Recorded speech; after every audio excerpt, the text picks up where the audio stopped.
So, the state of the film industry recently has been rather rough, and that has been especially true for Star Wars and the Marvel Cinematic Universe, two aging titans of the film industry. One of these titans sprang up only about 15 years ago and blew up like a balloon, but now it's so bloated that it is starting to collapse under its own weight. Across from this, then, is the other titan, an enormous conglomeration of parts built up over the years around a solid core, but now it appears to many like a mere shell of its former self. These two titans stand tall amongst many others of varying sizes, each representing their own film franchises and all fenced in together in the big amusement park called Hollywood. Now, continuing this bizarre analogy for a moment, the visitors at this amusement park are we, the audience, the consumers, and in general, we come in three types. Some of us like to spend all of our time, or as much of it as we can spare, gathered around the feet of only one or two of the titans, viewing everything they produce and scrutinizing all of the details. These are the dedicated fans, the core fan bases of those franchises. Some of us show up only once in a while to hang around a few of the giants, viewing the newest content on offer before heading off, enjoying what is presented but not caring enough to stick around afterward. These are the casual fans. Then there are those of us who merely drift from giant to giant, watching whatever catches our attention, seeking just a few hours of mindless entertainment before meandering on, promptly forgetting about what we just watched and not at all worried about that fact. This is the general audience. The core fan bases like to think that they are the lifeblood of the franchises they support. Without them, a franchise would fail, and with them alone, a franchise can still succeed. And to some extent, sure, fans' excitement and positive word of mouth can draw others in and fuel a franchise's popularity. But while the dedicated fans are always attentive to the franchise, the sheer number of other people who only interact with the franchise in passing dwarfs them. For every hardcore fan out there, there are 1,000 or more non-fans or casual fans, and their overall financial contribution to a franchise far outweighs that of the core fan base.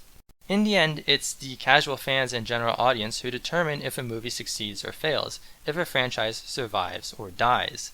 This then leads to a very interesting observation. According to many supposedly former fans, Star Wars is dead, in the sense that because they personally no longer like the new content and believe that every other reasonable fan shares this view and has left Star Wars behind for good, the franchise is crippled, unpopular, and unprofitable, soon to be abandoned by Disney and left to the pages of history. If it were just the core fanbase jumping ship, you might find these fans' views rather presumptuous, if not arrogant, but surprisingly their perception is reflected in reality. Star Wars has not been profitable for Disney in the long term yet, which implies that newer projects aren't drawing the attention of the general audience as they once did. And of note, the MCU is going through a similar decline. So, what happened? Why do these franchises seem to be dying? Well, one observation we can make is that there just seems to be little excitement for Star Wars movies anymore. And oh wait, that's because there are none. There have been none in over 5 years now, and there will be none for another year and a half at least, with the Mandalorian and Grogu movie slated for May 2026 being the first and so far only movie nearing completion. That's a big problem. Big movie releases are the ones that draw crowds to the theaters, the ones that make the evening news, the ones that get the attention of a lot of people. And that isn't happening for Star Wars right now. Now, the current dearth of movies is not necessarily a problem.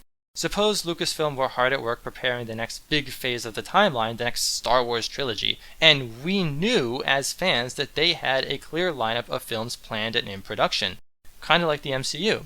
Even if they only produced some side content, books, comics, whatever, in the meantime, most dedicated fans would be perfectly fine waiting, and excitement for the upcoming movies would build momentum for the franchise. Disney and Lucasfilm, however, have tried to keep Star Wars at the forefront of the entertainment industry as a perennial content machine like the MCU. In concept, there's nothing really wrong with that, and it makes financial sense. Again, it worked for the MCU for a good 10 years or so. However, Lucasfilm's strategy has been suboptimal. After pumping out 5 decidedly less than stellar movies in quick succession, they abandoned movies altogether, and began churning out a range of TV shows scattered about the Star Wars timeline with widely varying levels of quality.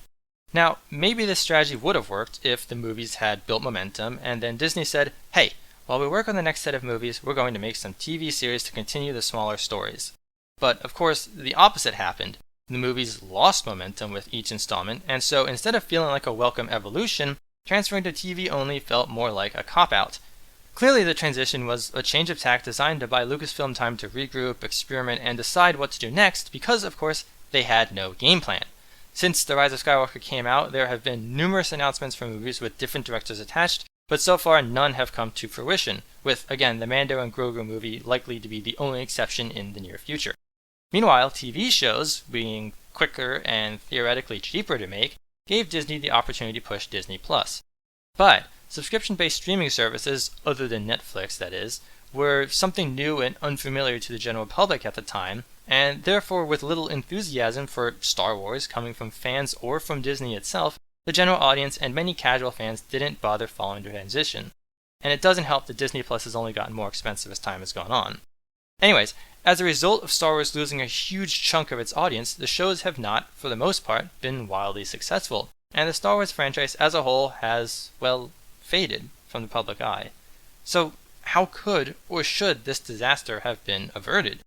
Well, if it were me, Star Wars would be a movie-only or movie-led franchise. All major canon events would occur in the films, with no extra reading or viewing of the content required to follow the primary story.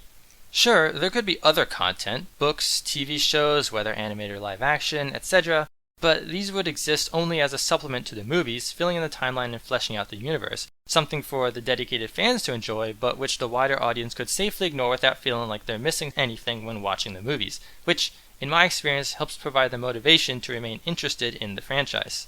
A perfect example of this is Phases 1 to 3 of the MCU. The whole Infinity Saga was presented in the films only. There were Marvel TV shows on the side, sure, Agents of S.H.I.E.L.D., Agent Carter, and so on, but none of those affected the main story and instead told their own, smaller stories around some of the side characters from the movies. Star Wars has done this. The Clone Wars TV shows, yes, both of them, were merely additives for the fans, something to help flesh out the time period. But while these shows arguably enhanced the main story, they didn't contribute anything essential to its plot. People who have never seen the Clone Wars still understood the story of the prequel trilogy just fine. And this relationship between the shows and movies did continue into the Disney era, up until The Mandalorian Season 3. See, while the first 6 Star Wars movies carried the main storyline, the animated shows built up their own B-plots and main characters, many of whom remained alive at the end of their shows, ready and able to show up in other projects down the road. But because the sequels killed the main story's momentum, while also failing to explain anything about how the galaxy got from the Battle of Endor to the state it was in at the beginning of Episode 7, the franchise has remained mired for years now in the 2 time gaps between the 3 trilogies.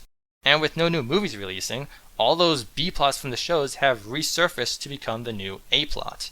As a result, characters and story threads from the shows are now being involved in major events on the timeline, events only being shown in TV shows on Disney+, meaning many people will miss out on key events in the Skywalker saga simply because they didn't follow the content distributed on a streaming platform.